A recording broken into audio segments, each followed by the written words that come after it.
Welcome to the Builders Podcast, episode 49, Virtual Reality, how VR will impact web design, web dev, and businesses. Already is.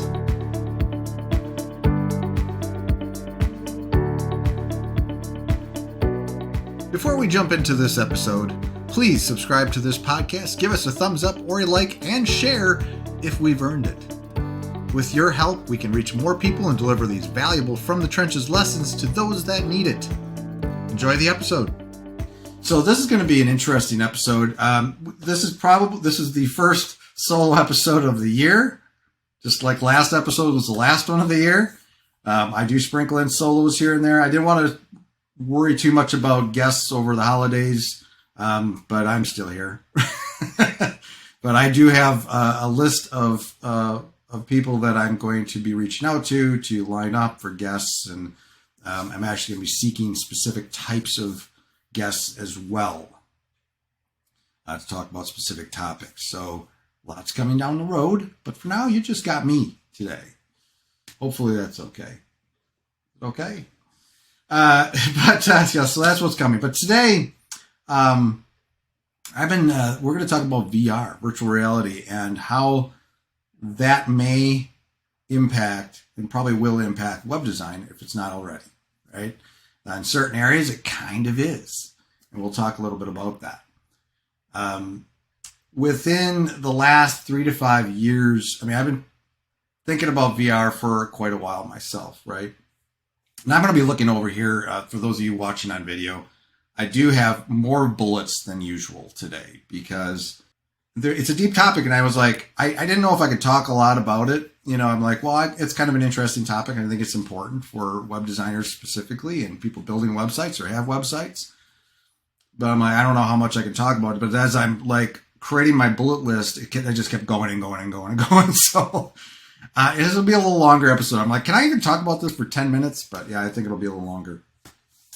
But it's an interesting thing. Whether you use VR or not, it's something you're going to have to think about. Whether you have a website, most people listening to this are going to have a website if you're a business. If you are helping people with their websites or building websites, it's going to be an important topic. It's kind of like the transition. And it's going to happen over the coming years, but it's going to be kind of like the transition to responsive websites. And you had to understand, even if you didn't use those devices, how your website would look in those devices. And tools were developed over time to help you see that. And tools will be developed for VR and websites as well.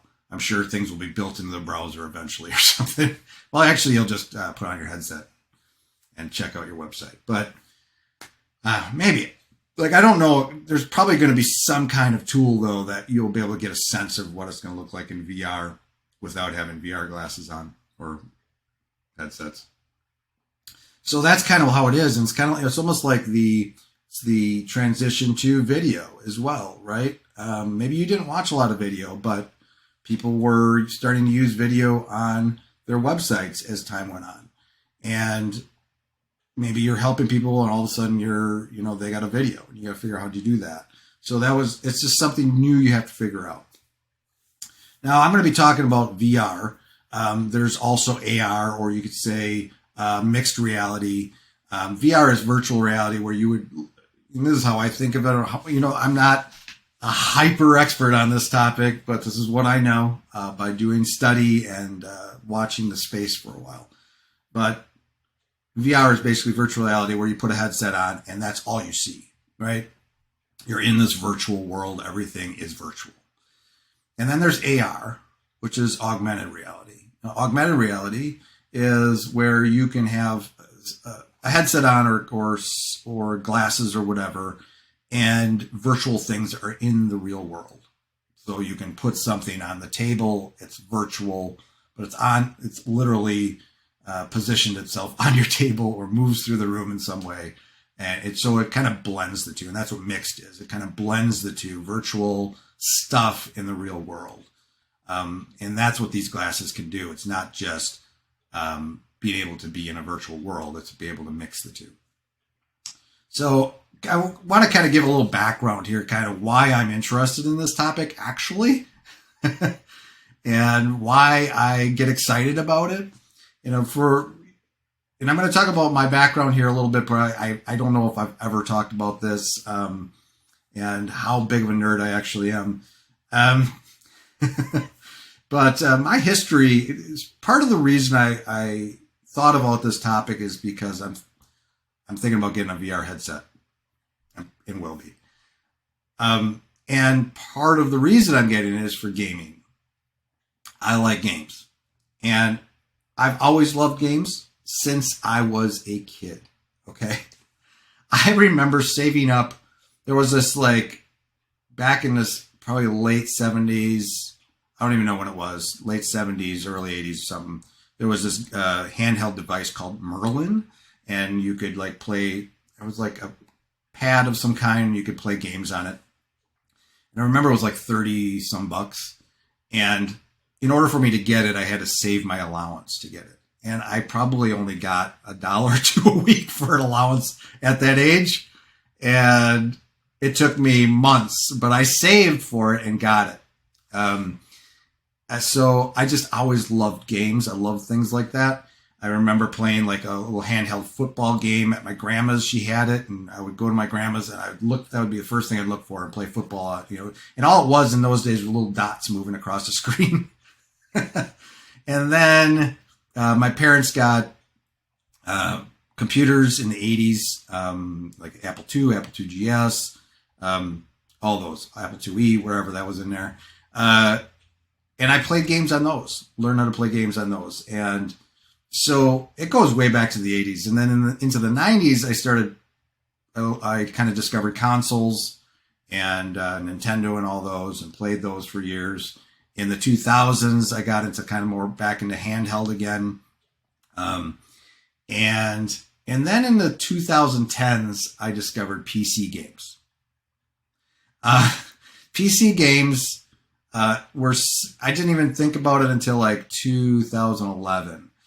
And there was a particular game that I tried out called World of Warcraft. And for a couple of years, I was obsessed with World of Warcraft. I played way too much. It was almost a full-time job for me for a while. I actually, believe it or not, I even was doing raiding. I belonged to a guild. I was a tank through, if you know anything about World of Warcraft, through Mists of Pandaria specifically. I was raiding every week. And a tank. I was a tank. Druid, if you're curious. I always played a druid. It's just a feral druid, and bear sometimes. But anyway, so that's how big of a geek I was. I haven't played. I play once in a while, log in once in a while. I fell out of love with WoW. But I've also played games like Fallout and Skyrim. I can't even tell you how many hours I put into Skyrim. I love modding, that whole thing. So that led me to wanting to finally dive into the VR space. So I guess that's my 2020s thing. There's some kind of pattern here. Every decade I transition into something new. But I've talked my wife into let me get a VR headset. And but as I'm doing it though, and this is me too, as I dive into a new technology or anything new, I'm going to get on YouTube. I'm going to, listen, kind of absorb everything about that space. And I realize the space is way, way bigger than I imagined, way further along than I imagined. And then with Zuckerberg, most of us don't like him, but the whole metaverse thing, other companies like Microsoft and all that are investing a lot of money into the VR space and the metaverse, however you want to define that. I'm not going to define that today. But it's basically everything's virtual reality, including, just meeting people in virtual spaces. There's VR chat. There's all kinds of crazy stuff out there where you can actually meet up with people in the virtual world. And some people do it on a daily or weekly basis. They just hang out with friends in some virtual space, listening to a virtual concert or going to a virtual club. there's crazy stuff going on right now. And there's a lot of early adopters that are doing those things. And some of us will catch up eventually. But there's so many really, really cool things happening. For me, like one of the things that has kind of caught my attention with VR is because I'm a gamer. Did you know I was a gamer? Now you know. I love games. I usually play solo. I don't really know that many friends that play games, so which is a good thing because I don't have time. So I play in my very limited leisure these days. But I have Steam, and I see a lot of VR games on Steam. There's just VR games are popping up everywhere. You know, like even games like Skyrim have a VR version, and so it's something that's been on my radar for a while, and I knew eventually I would get into it.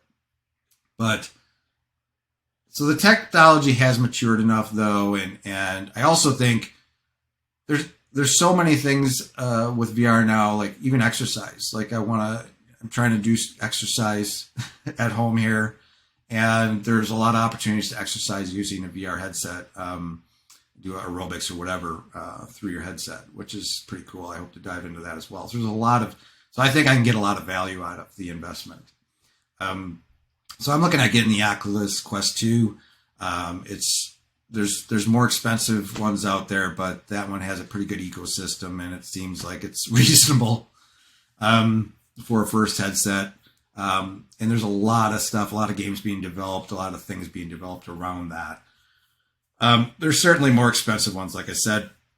I actually saw a demo of one that's like $8,000. It's not only $8,000, it's like $8,000 and it's like $1,500 a month or something. I can't tell you off the top of my head what it was. You could probably find it on YouTube. And what was amazing with that one is it actually showcased where we are. We're actually a lot further ahead than we think we are. Because this one, super high resolution. The guy that was talking about it and basically said, you know, he could take things from the virtual world and put it in the real world, so mixed reality, and you couldn't tell the difference. It messed with your head so much because you couldn't tell, there was no signature in that field where you could tell if something was real or not. So I mean, which we're going to talk about is an amazing thing for businesses going forward, and all that will come. You know, obviously, all that trickles down. Just like cars, all the technology. You can buy a car today and pay more money for the technology that in a few years will just be included. You know, so all of that's going to just get better and better and better. But I say "but" a lot, don't I? I noticed that in my last video. I try. At least I don't say a lot. A long-term view when dealing with tech, you know, with business. So I'm kind of going to slide into now actual business here and the applications to that, and then why I'm thinking about it as a web designer. Now, my experience is I always like to look pretty far forward, right? And in whatever endeavor I'm in. Some of this is because of past experiences I've had in the kind of technology world and the internet. For example, in the 2000s, I was huge into, my whole life, my whole business was pay-per-click advertising and affiliate marketing. And I lived and breathed it. I lived and breathed Google. But unfortunately, all my eggs, I tried to get eggs in other baskets, but Google was the basket, you know, and they, over time, things got stricter and stricter and stricter. Back in the early 2000s, everything was wild, wild west. You could do almost anything. But as with most things got harder to do. The things that we were doing to make money and advertise got more difficult. We had a specific methodology around it, and that just got harder and harder to do. And so I got really beat up. And looking back, it's like, I don't know if I could have predicted, when you're in it, sometimes you think it's going to be this way forever. But but unfortunately, my whole business model was around kind of our methodology, and our methodology eroded over time, and I had to move on, and it just kind of burned me out anyway. Long story. But when I build my brand, in any pursuit that I'm in now, I kind of use that as kind of part of that thought process is where the technology or things I'm doing now, where do I think it'll be in 5, 10 years? Not necessarily where my business is and what I'll be doing. And I'm going to be fluid, but I want to make sure that I'm in some kind of realm where, I can still be doing it in a number of years, or I could foresee plans to transition into other things. So, and it's kind of similar to like direct marketing. Direct marketing was, you could translate that, that was an offline thing and it was just translated to internet marketing. So you could be a direct marketer offline, but, then you became like a guru online, direct marketing, and teaching people that because we're doing that because you did it offline. So the principles translated. All the design principles and processes we use today and technologies that we use to build websites, all that's, kind of transferable. All those ideas, all those concepts, even to, when you talk about UX, user experience with a regular website in a regular browser or on any device, that's all going to translate to VR experiences. You're going to have to think about UX. But a lot of the same principles will probably translate over. So the advancements in websites over the years have come along. I mean, back from the 90s where everything was text and then images and then video and then responsiveness and then everything kind of video was added and animations were added. Now a lot of websites have animations. All that stuff's happening. And then there's, and the technologies behind them change and they evolve. So HTML, CSS, PHP. Now we got JS frameworks, Gatsby, all this stuff. It just keeps, that keeps evolving under the hood. So that's how things are going, and things will continue to go that way. New technologies will come along. And I think one of the big ones right now is obviously VR, virtual reality, and how that is going to have impacts on web design. Now, it's not going to be an overnight transition. Some people won't have to worry about it for years, or they could choose not to worry about it. But as I'm going to explain here, I think you're going to have to worry about it, whether you like it or not. Even if you don't use VR yourself, you're going to have to worry about it. And again, it may never be the only way people access sites. Like I think about a website. So a website's not necessarily going to go, like your domain is your domain. And I think that's your address on the web, and it's going to be your address on VR. It's going to be your address, and you're found in different ways. You might be found through a search. You might be found through a Google map, depending on the type of business you have. So how you're found is not going to, that's kind of established. But how your website is served up is going to be diverse. I don't know if these devices, if these phones are going to go away anytime soon, or tablets or computers themselves, laptops, whatever. Are those, they'll probably evolve. Maybe they'll change into something else. Maybe they'll change into more of like a more virtual experience in and of themselves. Maybe they'll have virtual keyboards and, it'll be like a hologram, everything. But that stuff could happen. But at the end of the day, I think websites, their purpose, I don't see that going away because businesses, they use them. They use them as kind of a platform to reach their audience, to reach their customers and everything else, and to sell stuff. And that, I don't think is going to change. It's just going to evolve in how it's delivered.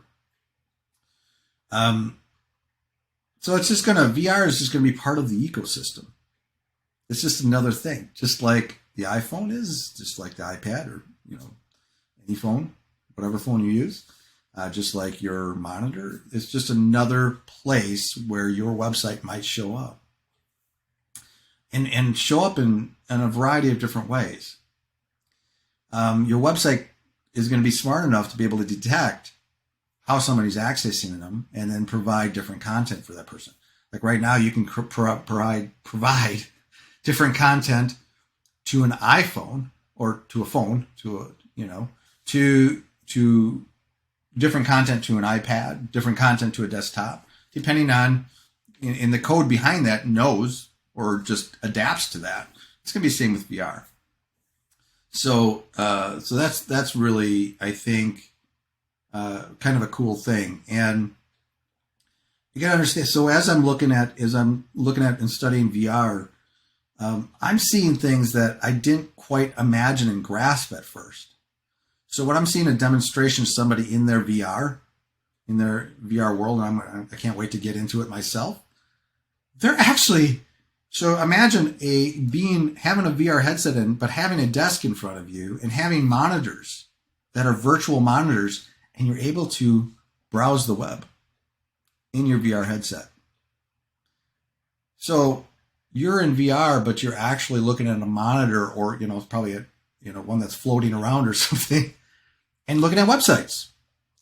They are, the thing about that is, there's other things happening there as well, where you're going to want to spend, or not you, maybe personally, people are going to be spending more time with their VR headsets doing things they would normally do in the real world. And they're just doing it that way because it's, let's say you have, in the real world, you only have one monitor. In the virtual world, maybe you could be more productive if you had a very large monitor, or maybe some other monitors you can throw into the view, like I have a monitor that's just dedicated usually to like communications, right? You have that little communications monitor over here, and you're working on your stuff, and somebody communicates with you, and then you throw that into the field, and it blows up, and you can do so many different things in virtual reality. It's pretty cool. So that's something I didn't think about. I'm like, how is a website going to live in that? But it's actually going to live like it lives in the real world, just virtually, and with more flexibility. So that's really something, right? So you're actually, the websites you're creating now can be seen in the virtual world. You just don't know it yet. Now, what can we actually imagine for businesses? And some of this stuff is already happening in some form. A lot of this is early day stuff, like Pong, right? Like a lot of it's just like Pong. If you know what Pong was, it's just like a really simple game way, way back when, 70s, where it was a couple paddles, and you would just knock this ball around and try to get it past the other paddle. It was a thing. Very, very simple game and now, of course, our games are amazing, but that's kind of where a lot of this VR stuff is right now. It's the early days of Pong, or like VR chat and stuff is very, very rudimentary, but that's going to evolve. But think in terms of, from a business's perspective, there's a variety of ways it's going to impact businesses. One of them is just, imagine offices having VR experiences. You could have a physical office, but then you have ways to interact in the virtual world in that office, where you all connect up. Or maybe, AR as well, augmented reality mix. People will actually have virtual desks and monitors, like I just talked about, where they choose to browse there or interact in ways that way. Maybe it's a mix. Maybe for a while they're doing this, working in the real world, working on an actual monitor, but maybe there's some aspect of their job that benefits from virtual reality, and they go do that. So they put their headset on and do their thing. Virtual presentations, being into the virtual world, and you have this amazing presentation where you can do things in 3D, and I'm sure there's going to be a ton of applications for that. Maybe what I'm doing or what you're doing specifically, maybe you wouldn't need that, but somebody out there is going to, or maybe you help somebody that's going to need to do that. So websites, again, will detect if you're in a virtual world, and you'll be able to interact with that website, because that website can also offer up many things to you virtually that you couldn't do in the real world, right? So imagine you go to a clothing website, some clothing brand. and you're browsing you have the monitor in your virtual world and you're browsing the site, and maybe they have, more 3D stuff going on. But one of the things they have is when you go to the product page and you're going to try on a t-shirt, you're able to click a button or something in the virtual world and it takes you to this new space with a mirror in front of you. And now you have that shirt on and you can look at yourself in that mirror with that shirt. Does that look good? Maybe you try different colors. That's already happening. And it's just going to expand because it's a cool thing, right? Just because it's cool. It's the only reason. But you can try on clothes. You can try on glasses. You were trying on different new glasses. I need new glasses. So I would love to do that. Not have to leave my house and try on glasses. I hate glass shops. I hate going through I don't like shopping for glasses. Anyway, try veneers. So I have one of my clients, they sell veneers for your teeth, right? Imagine trying on different veneers. There's different colors, brightnesses, and different styles of veneers. Imagine being able to see yourself in a mirror with your new veneers on before you buy them. Mixed reality. Imagine you want to buy a couch for your living room. Now imagine putting a VR headset, augmented reality now, right? Mixed. So you can see your room like normal, but now you remove your couch and you put a new couch in there. See how it looks in your room without leaving your house. Rather than just going to a store and trying to guess what that couch is going to look like in your house, you can just do it before you go there, right? Or have it delivered. Even better. You can check out locations before you go there. So imagine travel websites. And they want you to travel somewhere, but maybe you want to check it out first. Put your virtual headset on. Check it out first. There's actually I watched a demo of a really, really cool program that I'm going to actually try. That's one of the first things I'm going to do in my VR headset, where you can go to locations around the world. Most of it's US now, and they're adding locations, but you can go to like the Grand Canyon and stand on this cliff and look over the Grand Canyon. You could hear everything. You could see birds. You can look around and you feel like you're there. The only things missing are maybe the smells and the wind, or those type of haptic things. Is haptic the word? Those things that you would feel, you would sense. But otherwise, it's visually and sound-wise, you're there. So it's a really, really cool way to experience those things. And you can imagine like travel, and it could even be, it's a whole space for people to sell those things as well, right? There's a lot of money to be made in terms of building assets and doing things in the virtual world right now. So if you're young, it'd be a good time to get into that tech. One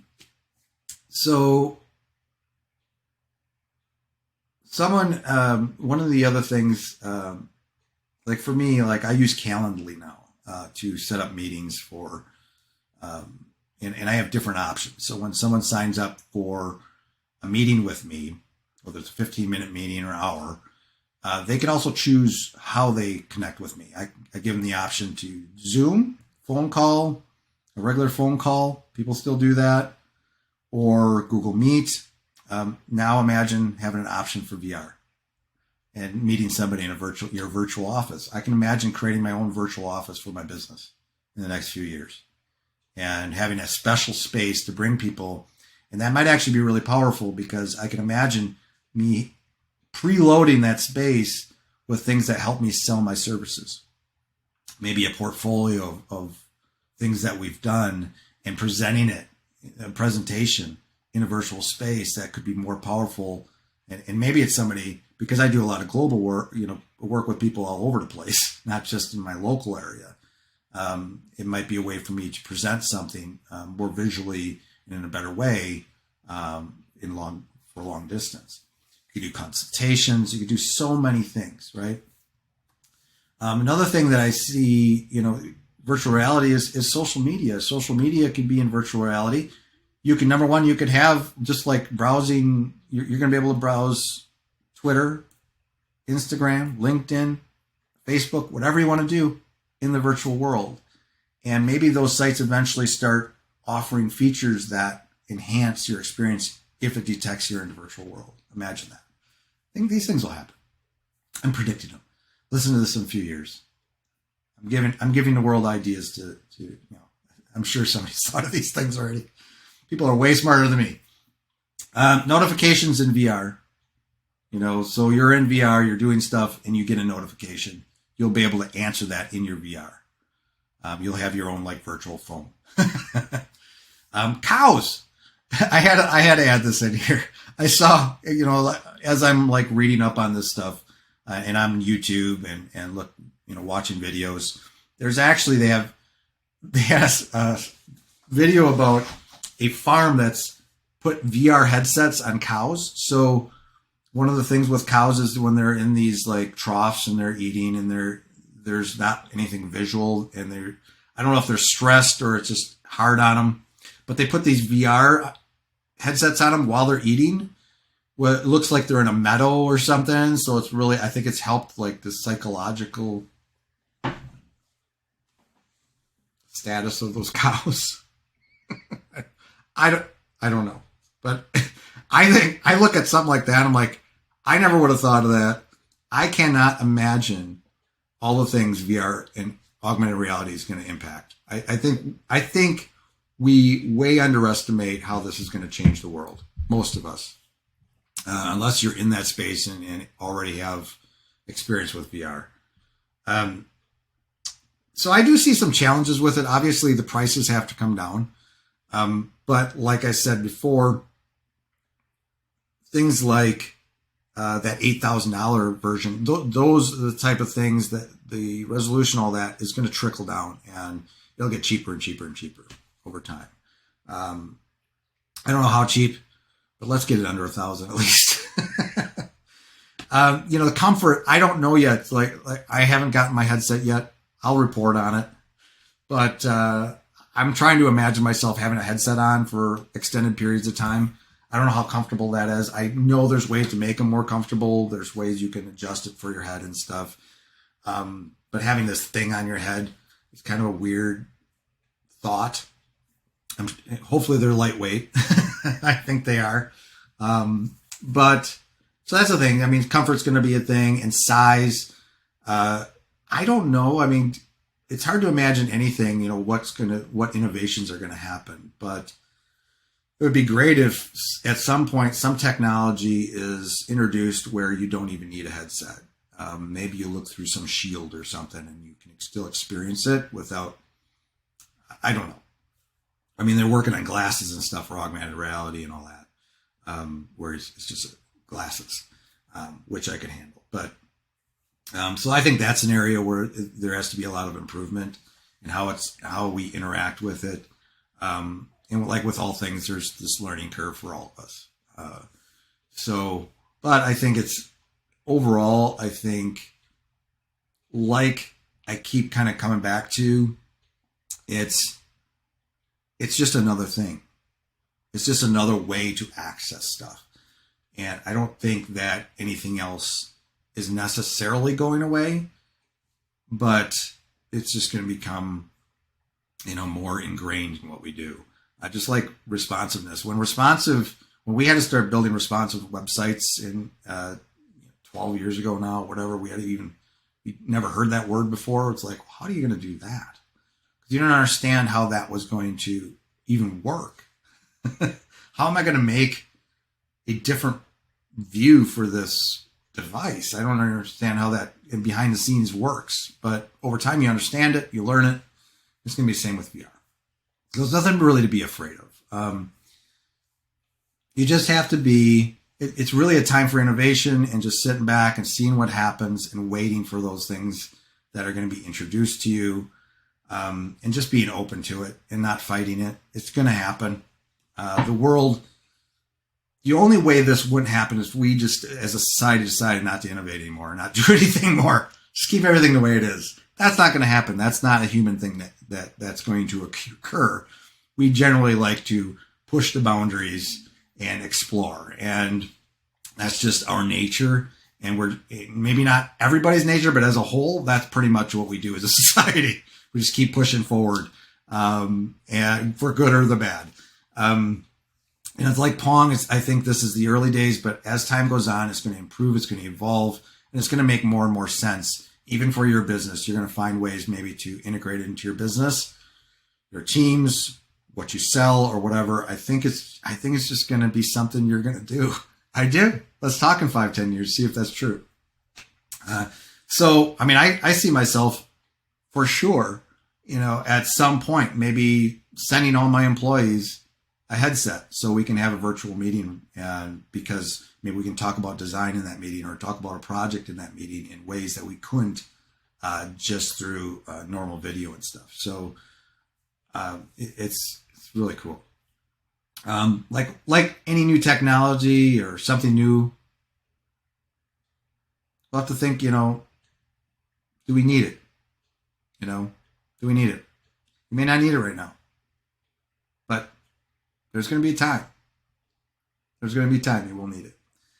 I don't think it's something to be, again, I don't think it's something to be afraid of. It's not going to be something that's going to take over overnight. And it's not necessarily going to replace everything that exists today. Our devices, our computers are probably going to be here at least for a few years, right? We're not all of a sudden all going to be in augmented reality. That's why I think a lot of people are freaking out, because the way like Zuckerberg, the Zuck pitches it, just like anybody with that has a product, they're going to pitch it like it's the end all be all. But ultimately, it's just one aspect. It's the first iteration of these things. And hopefully it'll be an open thing where you don't have to worry about Zuckerberg, and you don't have to worry about, if you don't like them, you don't like Facebook, you don't like Meta, great. You'll have alternatives. Other people are developing these things. Okay. And like Microsoft, maybe you don't like Microsoft either, but there's going to be a lot of other parties that are going to be involved with this that will create these devices, create these experiences, and you don't have to be tied to any one company, one large company especially. So I think it's going to be, I think it's going to be a really cool thing. The big thing is that one of the things with these technologies, and especially if you're a web designer, you're building websites, you're helping people with websites, you're marketing, doing all this stuff, the important thing is not necessarily that you're using those things, although I like to try to use those things if I can, because I want to understand them deeper. But regardless, just be educated. Just read up on it, keep an eye on the space. So when you do talk to a client, or you talk to somebody, or somebody brings it up, that you can actually have that conversation and you don't sound like an idiot, right? One of the things that is going to happen, like for me, I know, is going to happen is somebody's going to say, Matt, we like to use this. And they point me to some website or some thing that is going to be virtual in nature. And I'm going to have to figure out how to, integrate that into their website. That's probably how it's going to happen for me. It's probably going to be how it's going to happen for a lot of people. There's going to be things that pop up. Like for WordPress, I imagine there's already plugins out there that are going to start talking. If they aren't already, it's going to be something around virtual reality that can be integrated into your website. A lot of this stuff is integrating into things. WordPress as a whole, if they feel their code can benefit from something virtual reality related, they will introduce that over time. So we don't necessarily need to worry about it. It'll just be there. The infrastructure will be there. It's kind of giving you an example. So I've had some clients where I've done websites in property, in real estate, those type of things. And I had to integrate, this past year, there was a project where I had to integrate a video in their website, but it was a virtual tour. Now, I didn't have to make that video. I didn't have to make the virtual tour. I just had to integrate it. That's my role. I'm not going to have to know how to create those technologies, but I'm going to have to know how to integrate those technologies and understand the APIs around them and all that stuff. So, or maybe it's just simply pasting some code in the website. We're good to go, hopefully. But that's just an example, right? That was a step towards that. They have that now, but I'm sure that website eventually, because of what they do, they'll eventually have it'll know when somebody's in the virtual world. They have their website come up, and they'll be able to, that person will be able to click something like I talked about before, and they'll be able to look around this new house that maybe they end up buying. So that is coming. So that's how I expect it, how it's going to impact me. I'm not worried about it. I'm not stressed about it, but I'm also not fighting it. And I know it's just a matter of time before something's going to happen, something I'm going to have to do in a website that's going to be related to virtual. And it may be somebody that says, I need my website to look like this in the virtual world, and I'm going to have to go out and do a little research and learn a little bit, or find a developer, hire a developer at some point that is specialized in that to help my clients. So I'm not worried about it at all. And hopefully it's something that maybe it's this podcast that helped you here, but hopefully I see there are people out there that are fighting it a little bit. Oh, I'm never going to do that. I'm never, I would never put a headset on for that long. I don't want to live in the virtual world. And it's all about I. Well, let me share a little wisdom from a guy that's been building websites for almost 20 years. For myself, marketing websites, building them for others. Let me share you. We'll leave on this, okay? So back in 2004 or 5, pop-ups became a thing. Maybe a little earlier than that. I don't know. And putting pop-ups on your page to capture emails. And you would read in forums at the time, internet marketing forums and stuff, I don't want to do that. I hate pop-ups. I hate them. I don't want to do that to my visitor. If I hate them, my visitor's going to hate them, right? And then pop-ups kind of improved. Pop-ups were real pop-ups in the early days. Popped up a whole new window. Nowadays, they're kind of a pop-up, but they're really just code inside the website. So it just slides in and it's just part of the code. So it's not really actually popping a new window, but it's kind of a virtual pop-up. Well, what happened was, so I kind of started to adapt that same attitude, but I'm a tester, especially in those days. I tested ads, I tested web pages, landing pages. I was a tester. A/B, multivariant, all that stuff. So I tested a pop-up. I had a product at the time I was selling a lot of, and I had a name capture on there for a newsletter, just to build my list and stuff. And I had a giveaway. I gave away a report. It was like a boiled down version of my product to introduce them. So they had an incentive. But still, the numbers were like probably 1 or 2 people a day would sign up for that for a long extended period of time. I had regular traffic coming in, and I was getting a sign up a day, maybe on average, or a couple a day. I tested the pop-up, and that went into the double digits. Okay? So here I am thinking, I don't know if people are going to hate this pop-up. And maybe some people did. Okay? Some people do hate pop-ups. But it's not about trying to figure out what people are going to think in your brain, or trying to translate your feelings around something to somebody, if I feel this way, somebody else is going to feel this way, or I want my visitors to feel the same things I feel. It's all about the numbers. And the numbers didn't lie. Maybe that was upsetting some people, but my list grew way faster and it had a lot of good financial benefits over those years. So I tell you that story because I think it translates to things like VR and new technologies. It's very easy to think about yourself, but understand that The only way you're really going to know and understand the impact is by testing it and watching the space and listening and reading. And maybe you're not the one that's testing, but you read the data that other people are giving you, or the feedback that other people are giving you, and how that's impacting their businesses. And I think that's what's going to be happening with VR and AR.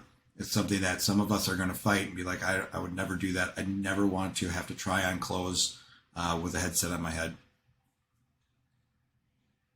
Until you are. All right. Until next time. Thanks, Builders Crew. That's all for today's episode. I hope you enjoyed that. Again, please subscribe if you haven't already and give us a thumbs up if we deserve it. If you want to comment on this podcast or provide me with requests on topics for future episodes, please find your way to thebuilders.fm. You can contact me there or add a comment under these show notes. Now a word from our sponsor, Unified Web Design. That's my agency. We build custom websites, features, we maintain websites, we work with agencies to fulfill their web design and development needs, and more. If you're interested in our services or looking for an agency to work with as a partner to build awesome sites for your clients, feel free to reach out to me at unifiedwebdesign.com. There's a handy contact me link at the top. Fill out that form and it will open a ticket, and that ticket will find its way to me. Thanks for joining me today. We'll see you next time.